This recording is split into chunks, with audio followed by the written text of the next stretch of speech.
work with them until things get intolerable, and then, you know, make new arrangements. Mm. Mm. Maybe I would have had the Zostavax quicker and started found the $200, had the Zostavax quicker and started methotrexate faster. I don't know. Yeah. Yeah. And we ask these questions because they'll be helpful for people diagnosed in the future, just to learn from your experience, because it's so valuable what you've got to contribute. The local arthritis foundation used to do these really good information sessions. I don't know if they still do, where they had a seminar format, and they had a rheumatologist, a physio, and a dietitian maybe, or a pharmacist. Mm-hmm. So it was mostly us in the older age group that were going to them because of when they were run, and because they were run by arthritis rather than, you know, the autoimmune side of it, you know, not the osteo side of it. But they were good, you know, where you've got people who've got a range of pertinent specialties, and you know, you've got the time to talk about stuff. Yeah, that's great.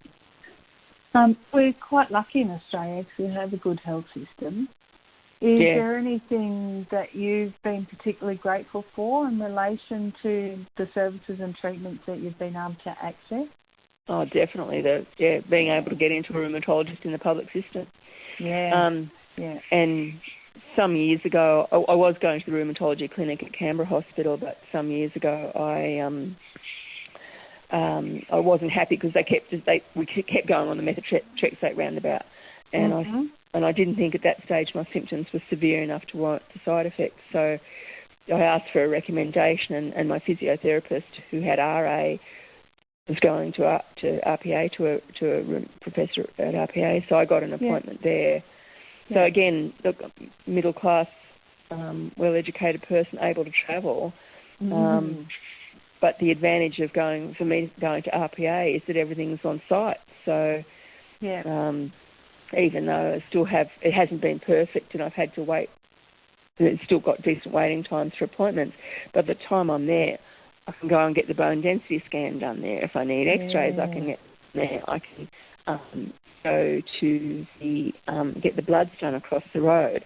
So it's not like here where I'd have to be travelling all around the city,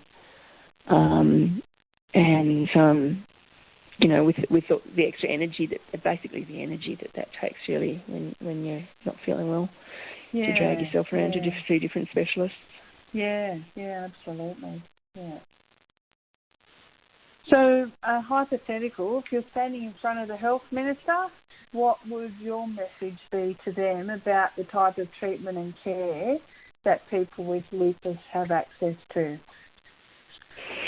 That we get access to well-trained specialists earlier. You know, there's a ridiculous waiting list for immunologists and rheumatologists, especially in the country areas.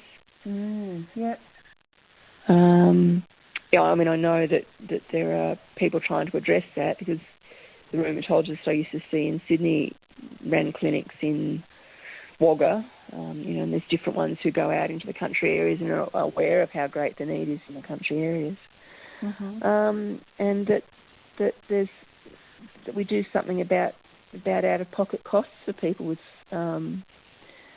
chronic illness.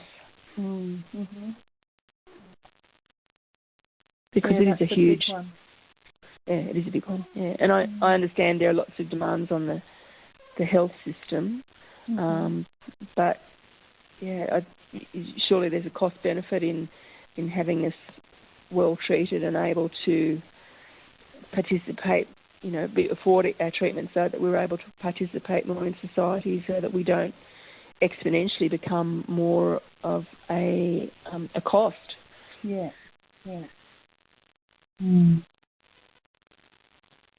Is there anything you would add? Not that I can think of right at the moment. No. That's a big one, isn't it? It is a big one, because I think we're all aware of the demands on the system, particularly after the last 14 months. Absolutely.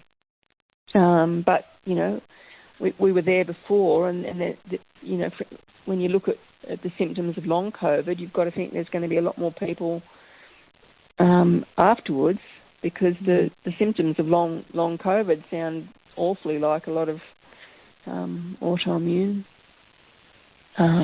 symptoms. Yeah. So it's going to be interesting to see who else starts turning up in the system that way. Yeah, that is interesting. That's a good point that you raised. So in terms of what we've spoken about today, would you like any additional information, or would you like to speak to a nurse? Not the nurse, but I'd really like more information about things like the biomarkers. Yeah. Yeah. Okay. I'll make a note of that, and I then forward it on to my manager, and they'll get some information together for you. Yeah. The other thing, sort of as an open point, I think, Eileen, my father was at Maralinga and died of myelofibrosis in the 1980s. So there's a certain amount of conversation amongst the children of atomic test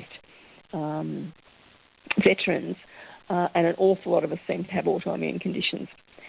So the advocacy groups, which are mostly based out of the UK, some out of America, are collecting anecdotal stats on children born from atomic survivors.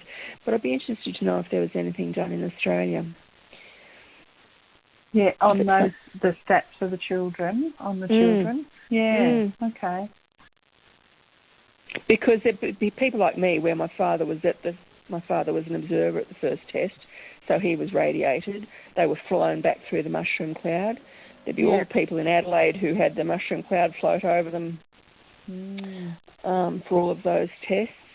And then there were the tests on Christmas Island, Montebello Island. There were, Navy people and Army people involved in that. So it's something that I've started to follow through the advocacy groups, and I'll got to make time to approach my local MP to start the conversation there.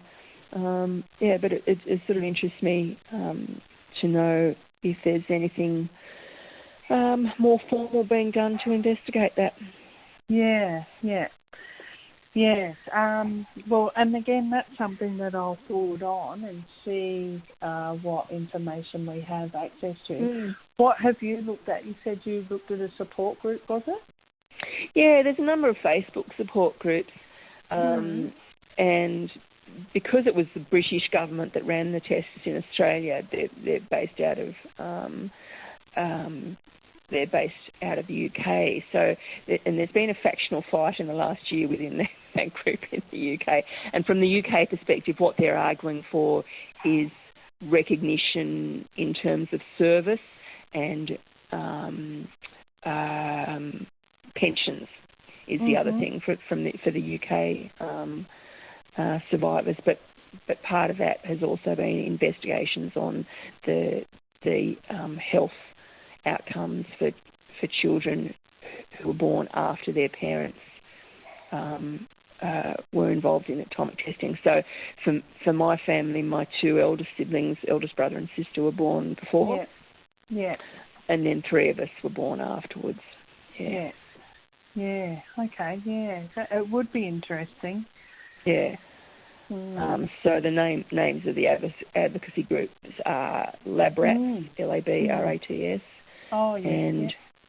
And then the other one I think is just called Children of Atomic Veterans or something similar. But they're my interaction with them has been through Facebook. Yeah. Oh, yeah. Well, that's something that I will pass on anyway, and certainly somebody will be in contact with you. That brings us to the end